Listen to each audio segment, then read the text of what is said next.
আসসালামু আলাইকুম সুপ্রিয় শিক্ষার্থী, আশা করি আপনারা সকলে ভালো আছেন। আজকের আপডেটটি হচ্ছে গুচ্ছের জন্য কোন প্রশ্ন ব্যাংক ভালো হবে বা গুচ্ছের জন্য কোন বইগুলো ফলো করব, এইসব বিষয় নিয়ে আজকে আমরা বিস্তারিত জানবো। তো আপনি যদি আমার চ্যানেলে নতুন হয়ে থাকেন অবশ্যই চ্যানেলটি সাবস্ক্রাইব করবেন পরবর্তী কোনো বিশ্ববিদ্যালয়ের আপডেট পেতে। তো প্রথমত বলে নিই, গুচ্ছের জন্য কোন প্রশ্ন ব্যাংক ভালো হবে। ABC তিনটি ইউনিটেরই ক্ষেত্রে আপনারা যারা প্রশ্ন ব্যাংক নিয়েছে এত মাতামাতি করেন তারা আসলেই হচ্ছে চান্স পাওয়া থেকে অনেক দূরে। প্রশ্ন ব্যাংক পড়ে কখনোই চান্স হবে না গুচ্ছের ক্ষেত্রে অন্তত পক্ষে, কারণ গুচ্ছে কোনো প্রশ্ন রিপিট হয় না, যার কারণে প্রশ্ন ব্যাংক এতটা পড়া উচিত না। শুধুমাত্র আপনার প্রশ্নের আইডিয়া নেওয়ার জন্য অবশ্যই প্রশ্ন ব্যাংকটি দেখা উচিত বা অ্যানালাইজ করা উচিত। সাপোজ আপনি বাংলার ক্ষেত্রে যদি বলি, আপনি মনে করেন অপরিচিতা গল্প পড়লেন, সেই গল্পে কোন টাইপের কোশ্চেনগুলো বিগত বছরে এসেছিল সেইগুলো হচ্ছে আপনাকে দেখতে হবে এবং ওই টাইপের পড়াশোনাগুলো হচ্ছে আপনাকে করতে হবে।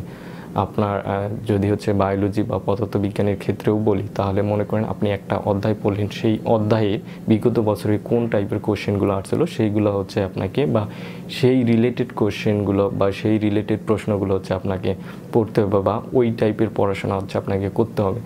আদারওয়াইজ শুধুমাত্র কোশ্চেন ব্যাংক পড়ে আপনি কখনোই চান্স পাবেন না, ঠিক আছে?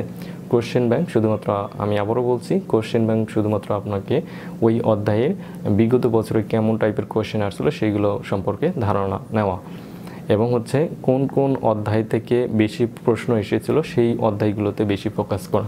প্রশ্ন যেহেতু রিপিট হয় না, সেক্ষেত্রে প্রশ্ন ব্যাংক পড়াটা এত ম্যান্ডেটরি না। তবে চট্টগ্রাম বিশ্ববিদ্যালয় এবং রাজশাহী বিশ্ববিদ্যালয়ে প্রশ্ন ব্যাংক অবশ্যই পড়তে হবে। সেক্ষেত্রে হচ্ছে BCS কোশ্চেন ব্যাংক টিউব যে রয়েছে সেটি পড়তে হবে, কারণ এই দুই বিশ্ববিদ্যালয়ে সবচেয়ে বেশি প্রশ্ন রিপিট হয়।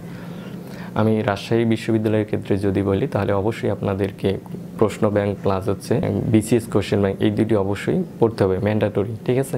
কারণ আপনি যখন 10টি প্রশ্ন হুবহু কমন পাবেন তখন হচ্ছে 10 মার্ক পাওয়া মানে আপনার সিরিয়াল 1000 গুণে বেশি এগিয়ে থাকা। তারপর গুচ্ছে আসলে প্রশ্ন ব্যাংক ম্যাটার না, এটা হচ্ছে আমি ক্লিয়ার করে দিলাম। এখন প্রশ্ন হচ্ছে কোন প্রশ্ন ব্যাংকগুলো পড়ব।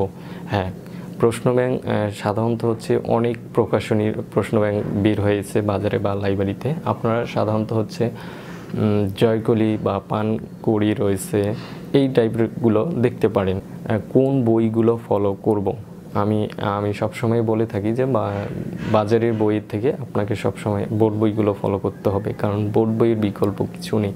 আপনার বোর্ড বই থেকে কোশ্চেন করা হয়ে থাকে কিন্তু সাধারণত, এবং যখন হচ্ছে আপনি বোর্ড বই পড়াশোনা শেষ করলেন বা রিভিশন শেষ হয়ে গেছে, তখন আপনি বাজারের বইগুলো পড়বেন। বাজারে বিভিন্ন প্রকাশনীর বই রয়েছে।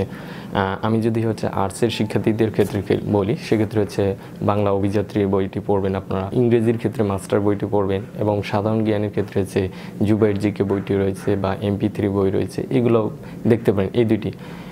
এবং মানবিকের হচ্ছে সাধারণ জ্ঞানের ক্ষেত্রে আবার মৌলিক জিকে নামে একটি পার্ট তারা হচ্ছে তৈরি করছে। সেখানে হচ্ছে আপনি HSC লেভেলে যেমন হচ্ছে সমাজবিজ্ঞান, অর্থনীতি, পৌরনীতি, এই বিষয়গুলো হচ্ছে আপনাকে পড়তে হবে, বা এই বিষয়গুলো থেকে সাধারণ জ্ঞান টাইপের যে কোশ্চেনগুলো রয়েছে সেগুলো হচ্ছে আপনাকে বেশি ফোকাস করতে হবে।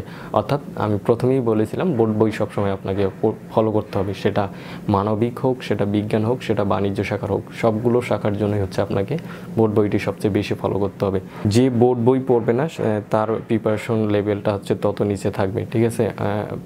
এখন অ্যাডমিশন ক্যান্ডিডেটরা তো সবাই পড়াশোনা করে, অনেকের চান্স হয় না, কী কারণে? তারা হচ্ছে বাজারের বইগুলো পড়ে বেশি, এবং হচ্ছে আপনার যারা কোচিং করে, কোচিং থেকে শিট দেয়, শিটগুলো মুখস্থ করে ফেলে, বাট এই শিট থেকেও কিন্তু বেশি কমন পাবেন না। হ্যাঁ, আপনি বাজারের বই বা শিট পড়লেন, তখন হচ্ছে আপনি 60% বা 70% প্রিপারেশন নিতে পারবেন, বাট যখন আপনি বোর্ড বই পড়বেন তখন কিন্তু আপনার হচ্ছে 90% প্রিপারেশন কভার হয়ে যাবে ওর মধ্যে থেকে।